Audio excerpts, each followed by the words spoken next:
Hello friends, അകലെ latest review. Ambika പ്രതാപനോട് പറയാം, മോനെ നീ സൂര്യമംഗലത്തെ മരുമകനല്ലേ? മഹാദേവവർമ്മ സാറിൻ്റെ ഏക മകളെ കട്ടോണ്ട് പോയി എന്നൊരു ചീത്തപ്പേരുണ്ട്. അതെന്താ ചേച്ചി, കട്ടോണ്ട് പോകാൻ കശുവണ്ടിയോ കപ്പയോ കാച്ചിലോ വല്ലോ ആണോ ഈ ഏക മകൾ? പെണ്ണാണുങ്ങളെ വളച്ചോണ്ട് പോയാലും ദുഷ്പേര് വരുന്നതേ ആണുങ്ങളുടെ മണ്ടയ്ക്കാ. വേണ്ട, അവളെ അവൻ കട്ടോണ്ട് പോയെന്ന്. അതെന്തെങ്കിലുമൊക്കെ ആകട്ടെ. എനിക്കൊന്നേ പറയാനുള്ളൂ, എൻ്റെ പ്രതാപനൊരു ചീത്തപ്പേര് വരാതെ കാര്യങ്ങളൊക്കെ ഭംഗിയായിട്ട് നടത്തണം. ആചാര അനുഷ്ഠാനങ്ങളോടെ പെണ്ണിനെ നാട്ടുകാരുടെയും ബന്ധുക്കളുടെയും മുന്നിൽ അണിയിച്ചൊരുക്കിയിരുത്തണം. ആടയാഭരണങ്ങളൊക്കെ കൊടുത്ത് ആദരിക്കണം. ചേച്ചി, ഞാനൊരു പുരോഗമന രാഷ്ട്രീയക്കാരുടെ അമരക്കാരനാണ്. സംസ്ഥാന പ്രസിഡന്റാണ്, മുൻ മിനിസ്റ്ററുമാണ്. ഞാനിതൊക്കെ ചെയ്താൽ നാട്ടുകാരും അനുയായികളും എന്നെ അധിക്ഷേപിക്കില്ലേ? ചാനലായ ചാനലുകൾ, ഓൺലൈൻ മീഡിയക്കാരും എന്നെ എടുത്തിട്ട് പൊങ്കാലയിടില്ല ചേച്ചി. ഈ സമയം ഋതികയാണെങ്കിൽ പ്രതാപന്റെ റൂമിന്റെ ആ വാതിക്കൽ ഇങ്ങനെ നിൽക്കുക. അംബിക പ്രതാപനോട് പറയുന്നതെല്ലാം ഋതിക കേൾക്കുന്നുണ്ട്. ഇവരെന്തിനാ എൻ്റെ കാര്യത്തിൽ ഇത്രയും താല്പര്യം എടുക്കുന്നത്? ഇതിലെന്തോ ചതിയുണ്ടല്ലോ. ഇനി ഇവരെനിക്ക് പ്രഗ്നൻസി ഇല്ലെന്ന് മറ്റോ അറിഞ്ഞോ? അച്ഛനോട് എത്രയും പെട്ടെന്ന് എനിക്ക് പ്രഗ്നൻസി ഇല്ലെന്നുള്ള കാര്യം ഒന്ന് തുറന്നു പറയണമല്ലോ എന്ന് മനസ്സിൽ വിചാരിച്ചിട്ടുണ്ട്. ഋതിയെ പെട്ടെന്ന് ആ ഡോർ അങ്ങ് തുറന്ന് അകത്തോട്ട് ചെല്ലുവാണ്. ഋതിയെ കണ്ടതും അമ്പി അങ്ങ് ഞെട്ടി വിളറി. ദൈവമേ, ഇവളിനി പ്രഗ്നൻസി ഇല്ലെന്നുള്ള കാര്യം പ്രതാപനോട് തുറന്നു പറയാനാണോ വന്നത്? അങ്ങനെയാണെങ്കിൽ എൻ്റെ പ്ലാൻ എല്ലാം പൊളിയുമല്ലോ. ഋതിയെ വന്ന് അച്ഛ എന്നിങ്ങനെ പ്രതാപനെ വിളിച്ചപ്പോഴും അംബിക പെട്ടെന്ന്, മോളെ, ഞങ്ങൾ മോളെക്കുറിച്ചുള്ള ഡിസ്കഷൻ എവിടെ നടക്കുന്നത്, ഞങ്ങൾക്ക് പറയാനുള്ളതൊക്കെ ഒന്ന് പറഞ്ഞു കഴിയട്ടെ. അങ്ങനെയാണെങ്കിൽ പ്രതാപ, നമുക്ക് അധികം ആളുകളെയൊന്നും വിളിക്കേണ്ട, വളരെ കുറച്ച് ആൾക്കാരെ മാത്രം മതി. അതും നമുക്ക് പ്രധാനപ്പെട്ട ആൾക്കാരെ മാത്രം മതി മോനെ. അപ്പോഴേക്കും ഋതിക പറയാം, അച്ഛാ, എനിക്ക് അച്ഛനോട് ഒരു പ്രധാനപ്പെട്ട കാര്യം പറയാനുണ്ടായിരുന്നു. പ്രതാപൻ ദേഷ്യത്തോടെ ഋതിയോട് പറയാം, അതിലും പ്രധാനപ്പെട്ട കാര്യം ഇവിടെ സംസാരിച്ചുകൊണ്ടിരിക്കുന്നത് നിനക്കറിഞ്ഞൂടെ? മുതിർന്നവർ സംസാരിക്കുമ്പോൾ നടുവിൽ കയറി വരരുതെന്നുള്ള സാമാന്യ മര്യാദ പോലും നിനക്കില്ലേ? ഇനി ചേച്ചി ചേച്ചി, നമ്മളൊക്കെ പുരോഗമനക്കാരാണെന്ന് പറഞ്ഞിട്ട് കാര്യമില്ല പ്രതാപ. സൂര്യമംഗലക്കാരേറെ പേരും യാഥാസ്ഥിതികരാ. അവരൊക്കെ പഴയ ആളുകളാ. നമുക്കൊരു കാര്യം ചെയ്യാം, ഇവിടുത്തെ കാര്യങ്ങളൊക്കെ പരമാവധി നമുക്കങ്ങ് ചുരുക്കാം. പക്ഷേ സൂര്യമംഗലം കോവിലകത്ത് 1000 പേർക്കെങ്കിലും സദ്യ കൊടുത്തേ പറ്റൂ. ഋതിയെ നോക്കി ഒന്ന് ചിരിച്ചിട്ട് അംബിക പറയാ, അവിടുത്തെ ഒരു രാജകുമാരുടെ സന്താനഭാഗ്യവാ വരാൻ പോകുന്നത്. എല്ലാവർക്കും പുതിയ വസ്ത്രവും ഓരോ പവനും കൊടുക്കണം. അതൊക്കെ ആ സൂര്യമംഗലത്ത് അമ്മ കൊടുത്തോളും. ഇതൊക്കെ കേട്ടോണ്ട് ദീപക്കും ഒരു കളിയാക്കലോടെ ഋതിയെ നോക്കി ഒന്ന് ചിരിക്കുന്നുണ്ട്. ചേച്ചിയുടെ തീരുമാനം അങ്ങനെയാണെങ്കിൽ ഞാൻ ഒന്നിനും എതിർക്കുന്നില്ല. ഇവിടുത്തെ കാര്യങ്ങളൊക്കെ വളരെ പരിമിതമായിട്ട് മാത്രം മതി. മോനെ പ്രതാപ, എന്തൊക്കെ വഴക്കുകളുണ്ടായാലും ഇവളെ വളർത്തിയത് ഞാനല്ലേ. എല്ലാ ആചാരങ്ങളും അതിൻ്റെ അന്തസ്സിൽ തന്നെ നടത്തണം. മോനെ, എന്നാൽ ഞാനിതിൻ്റെ കാര്യങ്ങളൊക്കെ തുടങ്ങട്ടെ. ശരി ചേച്ചി. എന്നിട്ട് പ്രതാപൻ ഋതിയോട് പറ, നീ എവിടെങ്കിലും പോയി ഈ സമയത്തെങ്കിലും ഒന്ന് സ്വസ്ഥതയായിട്ട് പോയി ഇരിക്കും. ഇവിടുത്തെ കാര്യങ്ങളൊക്കെ ഞങ്ങൾ നോക്കിക്കോളാം എന്ന് പറഞ്ഞിട്ട് പ്രതാപൻ അവിടുന്ന് പോവുക. അംബികയും ദീപക്കും കൂടെ ഋതികയെ നോക്കി അർത്ഥം വെച്ചൊരു ചിരിയാണ് ചിരിക്കുന്നത്. അംബിക ഇങ്ങനെ നടന്നു പോകുമ്പോൾ ദീപക്ക് ഓടിച്ചെന്നിട്ട്, ബഹുമാനപ്പെട്ട അംബികാവർമ്മേ, ഒന്ന് നിന്നേ അവിടെ. എടാ, എന്താടാ പൊന്നു മോനെ? അമ്മേ, അവള് ഗർഭിണിയല്ലെന്ന് ഞാൻ വന്ന് അറിയിച്ച ഉടൻ തന്നെ മഹാപാരയ്ക്കുള്ള ആ ഐഡിയ അമ്മയുടെ തലയിൽ എങ്ങനെ ഉദിച്ച്? അതാണടാ മോനെ, ദൈവം എനിക്കായിട്ട് മാത്രം തന്ന ഈ തലയും തലയ്ക്കകത്തെ ഈ കൂർമ്മ ബുദ്ധിയും. അതാമ്മ ഞാനും നോക്കുന്നത്. എത്ര പെട്ടെന്ന് അമ്മയുടെ തല ഇങ്ങനെ വർക്ക് ചെയ്യുന്നത്. അതൊക്കെ ഇരിക്കട്ടെ, ഈ പാരയുടെ പിന്നിലെ മഹത്തായ ഉദ്ദേശം എന്താ? അത് സിമ്പിളല്ലേടാ. അവള് ഗർഭവതിയാണെന്ന് നമ്മൾ ആരും കണ്ടെത്തിയതല്ലല്ലോ. അവള് തന്നെ ഡോക്ടറെ അടുത്ത് പോയി കണ്ടെത്തിക്കൊണ്ട് വന്നതല്ലേ. അങ്ങനെയാവുമ്പോൾ അവളൊരു കുഞ്ഞിൻ്റെ അമ്മയാകാൻ പോകുന്നു അവള് തന്നെ പറഞ്ഞു. അങ്ങനെ അച്ഛനും വീട്ടുകാരും ചേർന്ന് ഈ സന്തോഷ വാർത്ത നാട്ടുകാരെ വിളിച്ചറിയിക്കുന്നു. രാജകുമാരുടെ പള്ളി ഗർഭം ആചാരാനുഷ്ഠാനങ്ങളോടെ ആചരിക്കുന്നു. അങ്ങനെ ആളുകളുടെ ഇടയിൽ ആ ഉത്സവത്തിനിടയ്ക്ക് അറിയുന്നു രാജകുമാരിക്ക് ഗർഭമില്ലെന്ന്. അത് വെറും നുണയാണെന്നും ഇല്ലാത്ത ഗർഭത്തിന് ആഘോഷം നടത്തിയതിനും അവളെ നാണം കെടുത്തി തൊലിയൊരിക്കാനുള്ള ഒരു സ്മോൾ വേല മാത്രമായത്. എങ്ങനെയുണ്ട് അമ്മയുടെ ഐഡിയ? ഫാന്റാസ്റ്റിക് അമ്മ. ഇതിനാണ് ഗർഭച്ചതി എന്ന് പറയുന്നത്. എൻ്റെ അമ്മയുടെ തലയുടെ ഫോട്ടോ എടുത്ത് ഞാൻ എൻ്റെ മുറിയിൽ ഫ്രെയിം ചെയ്ത് വെക്കാൻ പോവാ. അതെന്തിനാണ് ദീപക്കെ? ദിവസവും 3 നേരം പൂജിക്കാന്? മുടിഞ്ഞ ബുദ്ധിയല്ലേ ഈ തലയ്ക്കകത്ത്? അല്ലമ്മേ, ഞാനൊന്ന് ചോദിക്കട്ടെ, ഈ ഋതിയെ തകർക്കുന്ന കാര്യത്തിലെ അമ്മയ്ക്ക് ഈ ബുദ്ധിയുള്ളോ? ഋതിയുടെ കാര്യം മാത്രമല്ലടാ, എനിക്കൊരാളെ നശിപ്പിക്കണമെന്ന് തോന്നിയാൽ പിന്നെ എൻ്റെ തലയ്ക്കകത്ത് ആ ഒരു ചിന്ത മാത്രമായിരിക്കും. അങ്ങനെ എൻ്റെ തലയ്ക്കകത്തൊരു ഓഫീസ് തുറന്നിട്ട് അതിൽ പ്രവർത്തനം തന്നെ അങ്ങ് ആരംഭിക്കും. ഓഫീസ് സ്റ്റാഫുകളായ കൂർമ്മ ബുദ്ധികൾ വളരെ ജാഗ്രതയോടെ അതിനുള്ള പണി തുടങ്ങും. പിന്നെ ശത്രുക്കളെ ഇല്ലാതാകുന്നത് വരെ ആ ഓഫീസ് മിന്നൽ വേഗത്തിൽ പ്രവർത്തിക്കും. എൻ്റെ അമ്മോ, ഞാനിത് ആരുടെ മുന്നിലാണ് നിൽക്കുന്നത്? എനിക്ക് വിശ്വസിക്കാൻ പോലും പറ്റുന്നില്ല. അമ്മേ, ഒരു സംശയം, അമ്മയുടെ കഴിവുകളൊക്കെ അമ്മയുടെ കാലശേഷം ഈ മകന് തരുമോ? അതൊക്കെ മകൻ്റെ അമ്മയോടുള്ള മരണം വരെയുള്ള പരിചരണം പോലിരിക്കും. എന്തായാലും എൻ്റെ കുറച്ച് കഴിവുകളൊക്കെ നിനക്ക് ഇപ്പോഴേ കിട്ടിയിട്ടുണ്ട്. അതെന്താമ്മേ പകയും പ്രതികാരവും? ഇത് നമ്മുടെ ഒളിച്ചു നോട്ടക്കാരി നന്ദന ഇതെല്ലാം കാണുന്നുണ്ട്. അംബിക നന്ദനയോട്, എന്താടി ഒച്ചയനക്കമൊന്നുമില്ല, നീ അവിടെ പമ്മി നിൽക്കുന്നത്? അയ്യോ അമ്മേ, ഞാൻ പമ്മി നിന്നതല്ല. ആഹാ, ഞങ്ങൾ സംസാരിച്ചത് വല്ല നീ കേട്ടോ? അയ്യോ ഇല്ല, ഞാൻ ഒന്നും കേട്ടില്ല. ഞാനൊന്ന് പറഞ്ഞേക്കാം, ഒന്ന് ഒളിച്ചു നിന്ന് കേൾക്കരുത്. അതൊക്കെ വൃത്തികെട്ട പെൺകുട്ടികളുടെ ശീലമാണ്. നിനക്ക് ഞാൻ പറഞ്ഞത് മനസ്സിലായോ? ആ മനസ്സിലായി, അതൊക്കെ വൃത്തികെട്ട പെൺകുട്ടികളുടെ ശീലമാണ്. എന്നാൽ ദീപക്കെ നീ വാടാ എന്നും പറഞ്ഞ് ദീപക്കനെയും വിളിച്ചോണ്ട് അംബിക പോവുക. നന്ദന മനസ്സിൽ പറയാം, രണ്ടും എനിക്ക് ഏറ്റ എതിരാളികൾ തന്നെ. വരട്ടെ, രണ്ടിനെയും വരച്ച വരയിൽ നിർത്തും ഞാൻ. ഹൃതിയാണെങ്കിൽ പത്മാവതിയുടെ മുന്നിൽ പോയിരുന്ന് നിന്നെ കരയുക. പത്മാവതി മോളെ സമാധാനിപ്പിക്കുന്നുണ്ട്. എൻ്റെ പൊന്നു മോളെ, നീ ഇങ്ങനെ തളരാതെ, ഒരു തെറ്റ് പറ്റിപ്പോയി, അതിന് ഇത്ര തളരേണ്ട കാര്യമില്ല മോളെ. ഇതിൻ്റെ പിന്നാലെ മറ്റ് പ്രശ്നങ്ങളാമേ ഉണ്ടാകാൻ പോന്ന്. ആ അംബിക അച്ഛനും ചേർന്ന് പല തീരുമാനങ്ങളും എടുത്തു കഴിഞ്ഞു. ഇതിലിപ്പോൾ എന്തിരിക്കുന്നു? മനുഷ്യർക്ക് എന്താ തെറ്റ് പറ്റില്ലേ? ഇതെൻ്റെ മോളുടെ കുഴപ്പം കൊണ്ടല്ലല്ലോ. ഇതാ ഡോക്ടർക്ക് പറ്റിയ മിസ്റ്റേക്ക് അല്ലേ? ഇക്കാര്യം പ്രതാപേട്ടനെ പറഞ്ഞ് ബോധ്യപ്പെടുത്തണം. ഹൃതിക വിങ്ങി പൊട്ടി കരഞ്ഞോണ്ട് പറയാം, ഇതിൻ്റെ പേരിൽ ആ അംബികയും മകനും എന്നെ കളിയാക്കി തുടങ്ങുമമ്മേ. അവരോട് പോയി പണി നോക്കാൻ പറമോളെ. ഒരംബികയും മകനും. എൻ്റെ മോളിതൊന്നും മൈൻഡ് ചെയ്യാനേ പോകണ്ട. പത്മാവതി എങ്ങനെയൊക്കെ സമാധാനപ്പെടുത്താൻ നോക്കിയാലും ഹൃതിക തേങ്ങി കരയുക. എൻ്റെ മോളൊന്ന് സമാധാനപ്പെടും. ആ സമയത്ത് എൻ്റെ ഡോറ് തുറന്ന് രാജു അങ്ങോട്ട് വരുന്നുണ്ട്.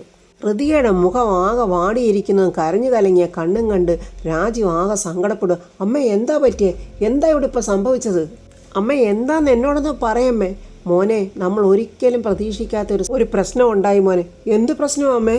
ഡോക്ടർ ഹൃതിയെ വിളിച്ച് പറഞ്ഞ ആ കാര്യങ്ങളൊക്കെ പത്മാവതി രാജുവിനോട് പറയുക. പത്മയാ പറഞ്ഞതെല്ലാം കേട്ട് രാജു ആകെ അങ്ങനെ തകർന്നു നിൽക്കുക. മോനെ, നിങ്ങൾ രണ്ടുപേരും ഇങ്ങനെ വിഷമിക്കാതെ. സമയമായിട്ടില്ല എന്ന് കരുതിയാൽ മാത്രം മതി. ഋതുയെ കരഞ്ഞുകൊണ്ട് അവിടെ നിന്ന് ഇറങ്ങി അങ്ങോട്ട് ഓടിപ്പോവുക. ഞാനിത് മറക്കാൻ ശ്രമിക്കാമേ, പക്ഷെ ഋതു വല്ലാതെ തളർന്നു പോയിട്ടുണ്ടല്ലോ. അവള് വിഷമിക്കുന്ന അതിന് മാത്രമല്ല മോനെ. പ്രതാപേട്ടൻ അവിടെ ആഘോഷങ്ങൾക്കുള്ള ഒരുക്കങ്ങൾ തുടങ്ങി. അച്ഛനെ എങ്ങനെ ഫേസ് ചെയ്യുമെന്നുള്ള ടെൻഷനിലാവള്. ഇതൊന്നും ആരും മനഃപൂർവ്വം ചെയ്തതല്ലല്ലോ അമ്മേ. എല്ലാത്തിനും ഒരു പരിഹാരമില്ലേ? നന്ദന ജയിലിൽ ചെന്ന് അവിടെ അച്ഛൻ അനന്തംപിള്ളയെ കാണുക. അനന്തംപിള്ളയെ കണ്ടത് നന്ദന കരയുന്നുണ്ട്. അനന്തംപിള്ള പറയാ, മോളെ വേണ്ട, സെന്റിമെന്റ്സ് ഒന്നും വേണ്ട. നിന്നെ ഞാനും ശിവകാമിയും കൂടെ വളർത്തിയിരിക്കുന്ന കരയാൻ വേണ്ടിയല്ല. ഉശിരോടെ ചങ്കുറപ്പോടെ ആരുടെ മുന്നിലും പതറാതെ ആരെയും വെല്ലുവിളിച്ച് ജീവിക്കാന്. അച്ഛൻ ഈ അഴിക്കുള്ളിൽ കിടക്കുന്ന കണ്ട് എൻ്റെ മോൾ ഇമോഷൻ ആകണ്ട.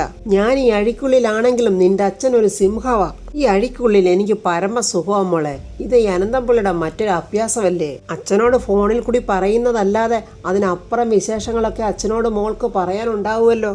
എങ്ങനെയുണ്ട് മോളെ പ്രതാപവർമ്മയുടെ സ്വർഗീയ ഭവനം? അത് സ്വർഗീയ ഭവനമൊന്നും അല്ലച്ച, നല്ല ഒന്നാന്തരം ഒരു നരക ഭവനമാണ്. ആ നരകത്തിലെ 2 പിശാചുക്കളാ എൻ്റെ കഴുത്തിൽ താലി കെട്ടിയ അവനും അവൻ്റെ അമ്മയും. എൻ്റെ പൊന്നു മോളെ, അവര് നിനക്ക് പിശാചുക്കളും ഒന്നുമല്ല. ഈ പാഷാണത്തിലെ വെറും ചെറിയ പുഴുക്കളാ. അവിടെ മറ്റാരും അങ്ങനെ അപകടകാരികളല്ലച്ച. എതിർത്താൽ മെരുക്കി നിർത്താവുന്നതേ ഉള്ളൂ. പക്ഷെ ഈ 2 അംബികയും അംബികാസുതനും. അവൻ്റെ ശല്യമൊന്നും എൻ്റെ മോക്കില്ലല്ലോ. ഞാൻ പറയുന്ന പോലെയൊക്കെ മോള് കൈകാര്യം ചെയ്യുന്നുണ്ടല്ലോ. ആദ്യമൊക്കെ അവന് സ്ലീപ്പിംഗ് പിൽസ് ആയിരുന്നു വെച്ചാ, പിന്നെ ജ്യോതിഷ വചനങ്ങളാക്കി. എന്നാലും ആ വൃത്തികെട്ടവൻ്റെ ചില സമയത്ത് ആ നോട്ടവും മൂളലും അമറലും എനിക്ക് ചില സമയത്ത് അവനെ തല്ലിക്കൊല്ലാൻ തോന്നും. അയ്യോ എൻ്റെ പൊന്നുമോളെ, പെട്ടെന്നെങ്ങും കയറി കൊന്നുകളയല്ലേ. അസുരനെ കൊല്ലണം. അതൊക്കെ നമ്മുടെ ലക്ഷ്യത്തിലോട്ട് എത്തിയിട്ട് വേണം ഒരു സംഹാരം. അംബികയുടെയും മകൻ്റെയും കാര്യം മോൾ ഓർത്ത് പേടിക്കണ്ട. അതൊക്കെ നിനക്ക് കൈകാര്യം ചെയ്യാനുള്ളതേ ഉള്ളൂ. പക്ഷേ നീ പേടിക്കേണ്ടത് അവനെ, ആ പ്രതാപവർമ്മയെ. അവനെ നീ സ്നേഹിച്ച് അവൻ്റെ വിശ്വാസം കയ്യിലെടുത്ത് അവനെ നീ കയ്യിലാക്കണം. സ്നേഹിക്കുന്നവരുടെ മുന്നിൽ അവൻ വെറും ഒരു ദുർബലന, എന്തും വാരിക്കോരി കൊടുക്കും. പക്ഷേ നീ അവനെ വഞ്ചിക്കുകയാണെന്ന് അറിഞ്ഞാൽ ഞാൻ കിടക്കുന്ന കണ്ട ഈ അഴിക്കുള്ളിൽ അതുപോലെ നീയും കിടക്കേണ്ടി വരും. ഞാൻ പറയുന്നത് മോക്ക് മനസ്സിലാകുന്നുണ്ടോ? നീ രാജുവിനേക്കാളും പ്രതാപവർമ്മയ്ക്ക് നീ ആയിരിക്കണം മാനസ പുത്രിയാകേണ്ടത്. അങ്ങനെ പതുക്കെ നമുക്ക് ലക്ഷ്യസ്ഥാനത്തിലെത്താം. എന്നിട്ട് 1-2 സൂത്രങ്ങളൊക്കെ എൻ്റെ മോക്കച്ഛൻ പറഞ്ഞു തരാം. ഓരോരുത്തരെ എങ്ങനെ കൈകാര്യം ചെയ്യണമെന്നുള്ള ചില പൊടിക്കൈകൾ. അതെന്തൊക്കെയാണെന്ന് അച്ഛൻ പറഞ്ഞോ? അനന്തംപിള്ള എന്തൊക്കെയോ അങ്ങനെ നന്ദനയ്ക്ക് പറഞ്ഞു കൊടുക്കുന്നുണ്ട്. ഞാൻ പറഞ്ഞതൊക്കെ എൻ്റെ മോക്ക് മനസ്സിലായോ? മനസ്സിലായച്ച. എൻ്റെ മോക്ക് എന്തെങ്കിലും സംശയം ഉണ്ടെങ്കിൽ എൻ്റെ പൊന്നുമോൾ അപ്പം തന്നെ ആരും കാണാതെ അച്ഛനെ വിളിക്കണം. അച്ഛാ ഞാനെന്നാ പൊയ്ക്കോട്ടെ എന്നും പറഞ്ഞ് നന്ദന യാത്ര ചോദിച്ച് അവിടുന്ന് പോവുകയാണ്. വേണുവേട്ടൻ ഒരു പേപ്പർ എടുത്ത് എന്തൊക്കെയോ കുത്തിക്കുറിച്ച് എഴുതുന്നുണ്ട്. രാധമ്മ ഒരു കപ്പ് കോഫിയായിട്ട് വന്നിട്ട്, വേണുവേട്ട മോടെ ചടങ്ങല്ലേ വരുന്നത്, നമുക്ക് പോകണ്ടേ? അതെന്താടി രാധേ നീ അങ്ങനെ ചോദിച്ചത്? നമ്മളില്ലാതെ ഇവിടെ എന്ത് ചടങ്ങാ നടക്കാൻ പോന്നേ? എന്നോടന്ന് വർമ്മസാറ് മുഷിഞ്ഞ് പറഞ്ഞതൊക്കെ ഞാനങ്ങ് മറന്ന്. അതൊക്കെ വർമ്മസാറും മറന്നു കാണും. അല്ലെങ്കിൽ തന്നെ എന്ത് പിണക്കവാടി രാധമ്മേ. എല്ലാം പൊറുക്കാനും ക്ഷമിക്കാനുമല്ലേ ദൈവം മനസ്സെന്ന് പറഞ്ഞൊരു സാധനം തന്നിരിക്കുന്നത്. അയ്യോ എൻ്റെ വേണുവേട്ട, ഞാൻ അതൊന്നുമല്ല പറഞ്ഞത്. നമ്മൾ ചെല്ലുമ്പോൾ വിശേഷം അറിയിക്കുക എന്നൊരു ചടങ്ങ് കൂടിയുണ്ട്. അപ്പോൾ നമ്മൾ മോക്കെന്തെങ്കിലും കൊടുക്കണ്ടേ? പിന്നെ കൊടുക്കണ്ടേ? അതോർത്തിട്ടാ എൻ്റെ വെപ്രാളം. അതിന് നീ വെപ്രാളപ്പെട്ടിട്ട് എന്ത് കാര്യം? കൊടുത്തല്ലേ പറ്റൂ. അവരുടെ കല്യാണത്തിന് പോലും ഒരു തരി പൊന്നു പോലും നമ്മൾ കൊടുത്തിട്ടില്ല. അതിന് പൊന്നിനൊക്കെ ഇപ്പം എന്താ വിലയെന്നറിയാവോ എന്നും പറഞ്ഞുകൊണ്ട് പ്രിയ കയറി വരിക. ഒരു പവൻ 1,00,000 മുകളിലാ പൈസ. ആഹാ, അപ്പോഴെൻ്റെ മോള് ദിവസവും സ്വർണ്ണവില നോക്കിയിരിക്കുവാണോ ഇത്ര കൃത്യമായിട്ട് പറയാൻ? അതെന്താ വേണുവേട്ട അങ്ങനെ പറഞ്ഞത്? പണ്ടേ പൊന്നിനോട് കുറച്ച് ആർത്തി കൂടുതലാവക്ക്. അപ്പോൾ പൊന്നിൻ്റെ വില അവൾ നോക്കിപ്പോകും. അതെ, ഞാൻ നോക്കും. അതൊക്കെ എൻ്റെ സ്വഭാവമാണ്. എന്താ? അയ്യോ അതൊന്നും അല്ല മോളെ. പൊന്നിന് തീവലയാണെങ്കിലും ചെയ്യേണ്ടതൊക്കെ ചെയ്യാതിരിക്കാൻ പറ്റുമോ? പ്രിയ പറയാം. അച്ഛാ ഞാനൊരു കാര്യം പറയാം. അവരൊക്കെ കൊട്ടാരത്തിലെ വലിയ തമ്പുരാക്കന്മാരാ. അവരോടൊപ്പം ചേർന്ന് നമ്മളും തുള്ളരുത്. ആന വാപൊളിക്കുന്ന കണ്ട് അണ്ണാൻ വാപൊളിച്ചാലേ അണ്ണാനുവിനെ വായു ഉണ്ടാകത്തില്ല, തലയും ഉണ്ടാവില്ല. അയ്യോ എൻ്റെ മോളെ, അതിന് വർമ്മസാറും കുടുംബവും ആനകളല്ല, ഐരാവതമാ, ഐരാവതം. ഇനി എൻ്റെ മോക്ക് ഐരാവതം എന്താണെന്നറിയാം? അതെനിക്കറിയാം. ഹിമാലയത്തിലെ ഒരു പർവ്വതമല്ലേ? പർവ്വതമല്ല, തേങ്ങാക്കൊല. എൻ്റെ പൊന്നു മോളെ, ദേവേന്ദ്രൻ്റെ വാഹനമാണ് ഐരാവതം എന്ന ആന. അതെന്താ അച്ഛാ, മൂപ്പർക്ക് കാറ് ഓട്ടോയൊന്നും ഇല്ലായിരുന്നോ? അയ്യോ എൻ്റെ ദൈവമേ, ഈ പോത്തൊക്കെ എനിക്ക് മോളായിട്ട് വന്ന് പിറന്നല്ലോ. ഇവളിങ്ങനെ കിടന്ന് ചിലയ്ക്കും. വേണുവേട്ടൻ കാര്യം എന്താണെന്ന് വെച്ച് പറ. എടീ, അവർ കാശുകൊണ്ട് വലിയവരായിരിക്കും, നമ്മളോ അന്തസ്സും അഭിമാനവും കൊണ്ട് വലിയവരാ. ഒരു മാലയെങ്കിലും ഋതുമോടെ കഴുത്തിലിടണ്ടേ വേണുവേട്ട? അതാമ്മേ ഞാൻ പറഞ്ഞത്. കുറഞ്ഞത് ഒരു 2-2.5 പവനെങ്കിലും വേണം ഒരു മാലയ്ക്ക്. 2.5 പവൻ്റെ മാല മേടിക്കണമെങ്കിൽ ഒരു 3 ലക്ഷം രൂപയെങ്കിലും പണിക്കൂലി സഹിതമാകും. അതിന് രണ്ടുപേരും കൂടെ എവിടെ നിന്നെടുത്തിട്ടുണ്ടാക്കും? രാധമ്മ പറയാം. എൻ്റെ പൊന്നു മോളെ, അതിനു വേണ്ടി നിന്റെ മാലയോ മോതിരോ കമ്മലോ ഒന്നും ഞങ്ങൾ തട്ടിപ്പറിക്കാൻ പോകുന്നില്ല. ഞങ്ങൾ ചെയ്യാനുള്ളത് ഞങ്ങൾ എങ്ങനെയും ചെയ്യും. നിന്റെ സഹായവും വേണ്ട, നിന്റെ അഭിപ്രായവും വേണ്ട. രാധമ്മ അങ്ങനെ പറഞ്ഞപ്പോൾ വേണുവേട്ടൻ പറയാം. എൻ്റെ പൊന്നു മോള്, ചടങ്ങിന് വേണ്ടി ഞങ്ങൾ പോകുമ്പോൾ ഞങ്ങളോടൊപ്പം വന്നാൽ അതൊരു വലിയ ഉപകാരമായിരിക്കും. ഇനി ഞങ്ങളോടൊപ്പം വരുന്നതിന് എൻ്റെ മോക്ക് ഫീസ് വല്ലതും തരണോ? അത് കേട്ടപ്പോൾ പ്രിയ ദേഷ്യത്തോടങ്ങ് പോയി. അവരൊക്കെ വലിയ ആൾക്കാരാ വേണുവേട്ട. എന്നാലും നമുക്ക് നമ്മുടേതായ രീതിക്ക് ചെയ്യേണ്ടത് ചെയ്തല്ലേ പറ്റൂ. ഒരുപാടൊന്നും വേണ്ട വേണുവേട്ട, നമ്മുടെ കഴിവിനനുസരിച്ച്. പിന്നെ വയറ് കാണൽ ചടങ്ങ്, പ്രസവം, അങ്ങനെയൊക്കെ കാര്യങ്ങളുണ്ടല്ലോ. അതിനെന്താടി രാധേ, നമുക്ക് ചെയ്യാടി. നീ സമാധാനത്തോടെ ഇരിക്കുക. ആ സമയത്ത് വേണുവേട്ടൻ്റെ ഫോണിലോട്ട് രാജു വിളിക്കുന്നുണ്ട്. എടി രാജുവാണല്ലോ വിളിക്കുന്നത്. എടുക്ക് വേണുവേട്ട, എന്താന്ന് ചോദിക്കേ. അച്ഛാ ഒരു കാര്യം പറയാനാ. നീ പറയടാ. അതെ, ആ ഗൈനക്കോളജിനൊരു പെസവ് പറ്റിയതാ. ഋതു ഗർഭിണിയല്ല. വേണുവേട്ടന് ആകെ സങ്കടമായി. രാജു പറയാ, അച്ഛൻ വിഷമിക്കുകയൊന്നും വേണ്ട, അതിനുള്ള സമയം ആയിട്ടില്ലെന്ന് കരുതിയാൽ മതി. ഇക്കാര്യം അമ്മയുടെ അടുത്തുകൂടി ഒന്ന് പറഞ്ഞേക്കണേച്ചാ. ശരി മോനെ. രാധമ്മ ഇങ്ങനെ അന്തം വിട്ട് നോക്കി നിൽക്കുക. എന്താ വേണുവേട്ടൻ്റെ മുഖം പെട്ടെന്നങ്ങ് മൗനമായല്ലോ. എന്താ വേണുവേട്ട, എന്താ അവൻ പറഞ്ഞത്? എടി, അത് ആസ്പത്രിയിൽ എന്തോ പെസക് പറ്റിയെന്ന്. മോള് ഗർഭിണിയല്ലെന്ന്. രാധമ്മയാണെങ്കിൽ കരഞ്ഞുകൊണ്ട് എൻ്റെ പുന്നക്കീഴിൽ അമ്മയെന്ന് വിളിച്ച് പ്രാർത്ഥിക്കുവാണ്. ഋതിയെ ഒറ്റയ്ക്കിരുന്ന് ഓരോന്ന് ചിന്തിക്കുക. ഡോക്ടർ ദീപചേച്ചി എൻ്റെ ഫ്രണ്ടാ. എന്നാലും ഒരു ഡോക്ടറുടെ അശ്രദ്ധ കൊണ്ട് എന്തൊക്കെയാണ് സംഭവിക്കുന്നത്? ഈ ഒരു പ്രശ്നം കൊണ്ട് ഞാൻ ഉൾപ്പെടെ എത്ര പേരാ വിഷമിക്കുന്നത്. രാജു ഋതിയുടെ അടുത്തിട്ട് വന്നിട്ട്, ഋതു ഇങ്ങനെ വിഷമിക്കാതെ, ഇതൊന്നും നമ്മളാരും വിളിച്ചു വരുത്തിയ കുഴപ്പങ്ങളൊന്നും അല്ലല്ലോ. ആ ഗൈനക്കിലെ ആ ഡോക്ടറുടെ അശ്രദ്ധ കൊണ്ടുണ്ടായ കുഴപ്പം അത് നമുക്ക് പരിഹരിക്കാവുന്നതേ ഉള്ളൂ. രാജു, അച്ഛനോട് അംബികയുടെ നിർബന്ധം കൊണ്ട് ഫംഗ്ഷനൊക്കെ സംഘടിപ്പിച്ചിരിക്കുക. അച്ഛനോട് ഞാൻ ഇക്കാര്യം എങ്ങനെ പറയും? അതിനെന്തിനാ ഋതു വിഷമിക്കുന്നേ? ഉണ്ടായ കാര്യങ്ങൾ അതുപോലെ ഞാൻ വർമ്മ സാറിനോട് തുറന്നു പറയും. എൻ്റെ ഋതു തെറ്റൊന്നും ചെയ്തിട്ടില്ലല്ലോ. ഋതു മനഃപൂർവ്വം ഉണ്ടാക്കിയ പ്രശ്നമൊന്നും അല്ലല്ലോ ഇത്. അതുകൊണ്ട് ഋതു ടെൻഷൻ അടിക്കാതെ ഇവിടെ ഇരിക്കെ. ഞാൻ സാറിനോട് സംസാരിച്ചിട്ട് ഇപ്പോൾ വരാം എന്നും പറഞ്ഞ് രാജു വർമ്മ സാറിനെ കാണാനായിട്ട് പോവാണ്.